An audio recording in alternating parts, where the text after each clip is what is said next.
Hello, my name is Gary, and I was raised in the Western United States, so I'm a native English speaker. I hope that you will enjoy this YouTube channel. Thank you for joining us. The Lion, the Witch, and the Wardrobe by C.S. Lewis, 1898 to 1963. The Triumph of the Witch. As soon as the witch had gone, Aslan said, "We must move from this place at once. It will be wanted for other purposes. We shall encamp tonight in the fords of Beruna." Of course everyone was dying to ask him how he had arranged matters with the witch, but his face was stern, and everyone's ears were still ringing from the sound of his roar, and so nobody dared. After a meal, which was taken in the open air on the hilltop, for the sun had got strong by now and dried the grass, they were busy for a while taking the pavilion down and packing things up. Before 2 o'clock they were on the march and set off in a northeasterly direction, walking at an easy pace, for they had not far to go. During the first part of the journey, Aslan explained to Peter his plan of campaign. "As soon as she has finished her business in these parts," he said, "the witch and her crew will almost certainly fall back to her house and prepare for a siege. You may or may not be able to cut her off and prevent her from reaching it." He then went on to outline 2 plans of battle, one for fighting the witch and her people in the wood, and another for assaulting the castle. And all the time he was advising Peter how to conduct the operations, saying things like, "You must put your centaurs in such and such a place," or "You must post scouts to see that she doesn't do so and so," till at last Peter said, "But you will be there yourself, Aslan." "I can give you no promise of that," answered the lion, and he continued giving Peter his instructions. For the last part of the journey it was Susan and Lucy who saw most of him. He did not talk very much, and seemed to them to be sad. It was still afternoon when they came down to a place where the river valley had widened out, and the river was broad and shallow. This was the fords of Beruna, and Aslan gave orders to halt on this side of the water. But Peter said, "Wouldn't it be better to camp on the far side, for fear she should try a night attack or anything?" Aslan, who seemed to have been thinking about something else, roused himself with a shake of his magnificent mane and said, "Eh? What's that?" Peter said it all over again. "No," said Aslan in a dull voice, as if it didn't matter. "No, she will not make an attack tonight." Then he sighed deeply, but presently he added, "All the same, it was well thought of. That is how a soldier ought to think, but it doesn't really matter." So they proceeded to pitch their camp. Aslan's mood affected everyone that evening. Peter was feeling uncomfortable, too, at the idea of fighting the battle on his own. The news that Aslan might not be there had come as a great shock to him. Supper that evening was a quiet meal. Everyone felt how different it had been last night, or even that morning. It was as if the good times, having just begun, were already drawing to their end. This feeling affected Susan so much that she couldn't get to sleep when she went to bed. And after she had lain counting sheep and turning over and over, she heard Lucy give a long sigh and turn over just beside her in the darkness. "Can't you get to sleep either?" said Susan. "No," said Lucy. "I thought you were asleep." "I say, Susan." "What?" "I've a most horrible feeling, as if something were hanging over us." "Have you?" "Because, as a matter of fact, so have I."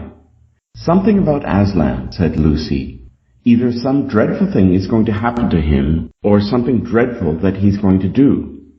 "There's been something wrong with him all afternoon," said Susan. Lucy, what was that he said about not being with us at the battle? You don't think he could be stealing away and leaving us tonight, do you? Where is he now? Said Lucy. Is he here in the pavilion? I don't think so.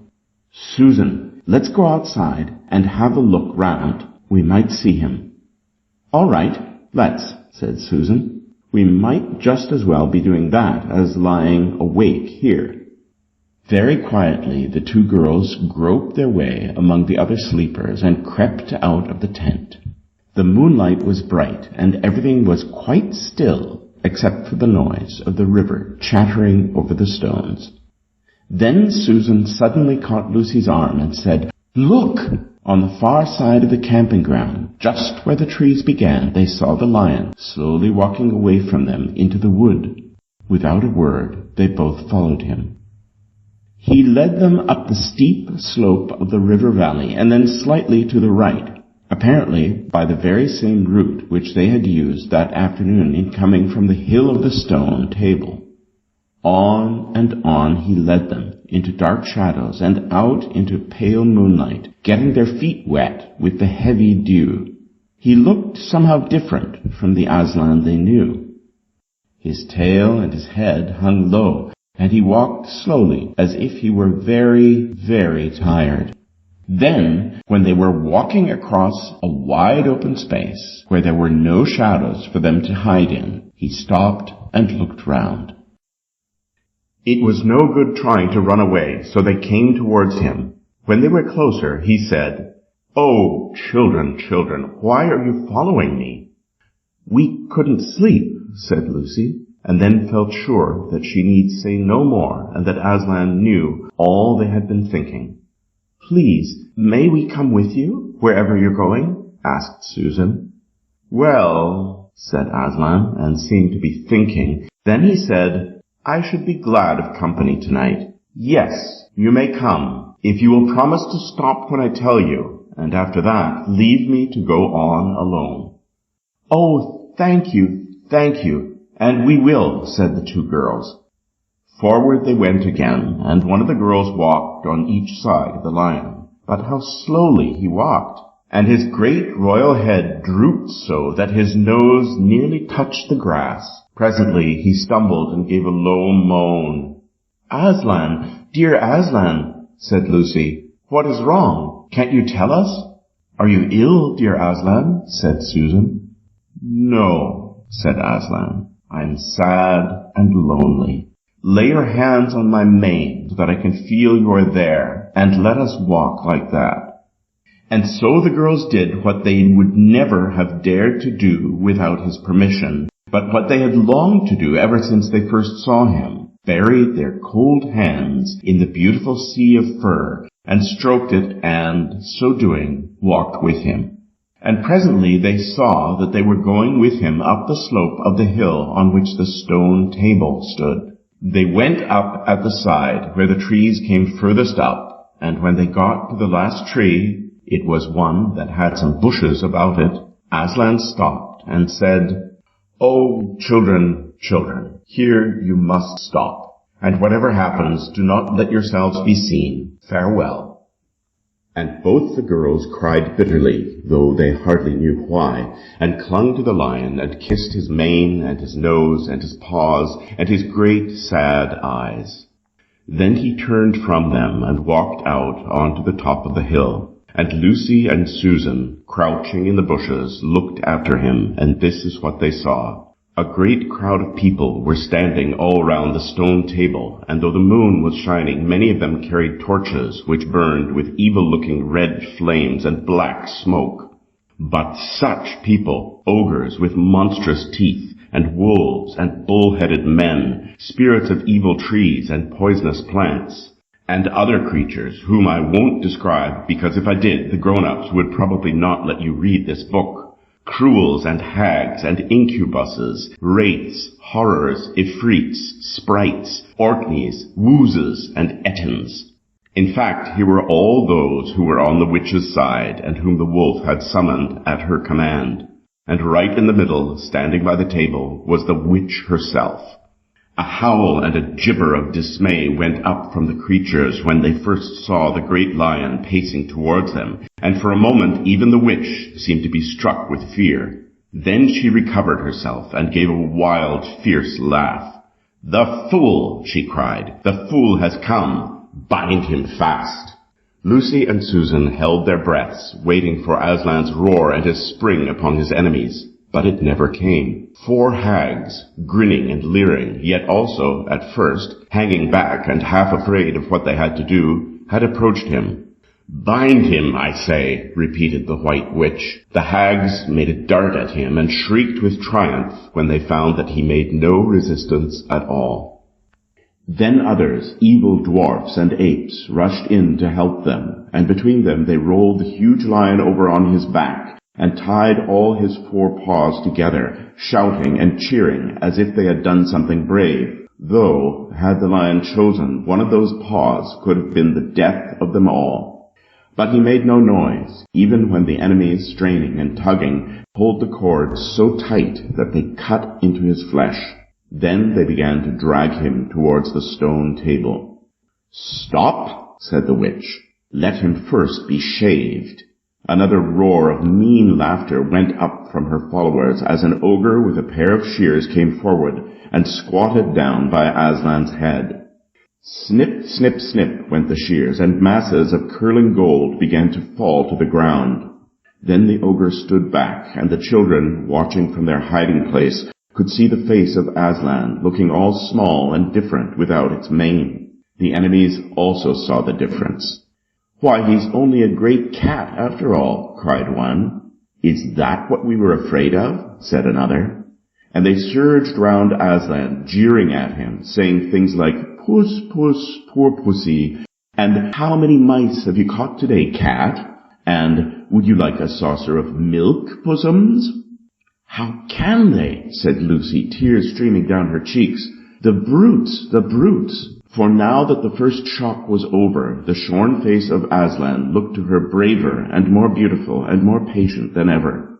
"Muzzle him," said the witch, and even now, as they worked about his face, putting on the muzzle, one bite from his jaws would have cost 2 or 3 of them their hands. But he never moved, and this seemed to enrage all the rabble. Everyone was at him now. Those who had been afraid to come near even after he was bound began to find their courage, and for a few minutes the 2 girls could not see him, so thickly was he surrounded by the crowd of creatures, kicking him, hitting him, spitting on him, jeering at him. At last the rabble had had enough of this. They began to drag the bound and muzzled lion to the stone table, some pulling and some pushing. He was so huge that even when they got him there, it took all their efforts to hoist him onto the surface of it. Then there was more tying and tightening of cords. "The cowards! The cowards!" sobbed Susan. "Are they still afraid of him, even now?"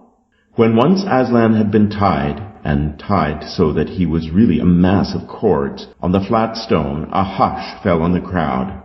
4 hags, holding 4 torches, stood at the corners of the table. The witch bared her arms, as she had bared them the previous night when it had been Edmund instead of Aslan. Then she began to whet her knife. It looked to the children, when the gleam of torchlight fell on it, as if the knife were made of stone, not of steel, and it was of a strange and evil shape. At last she drew near. She stood by Aslan's head. Her face was working and twitching with passion, but his looked up at the sky, still quiet, neither angry nor afraid, but a little sad. Then, just before she gave the blow, she stooped down and said in a quivering voice, "And now who has won?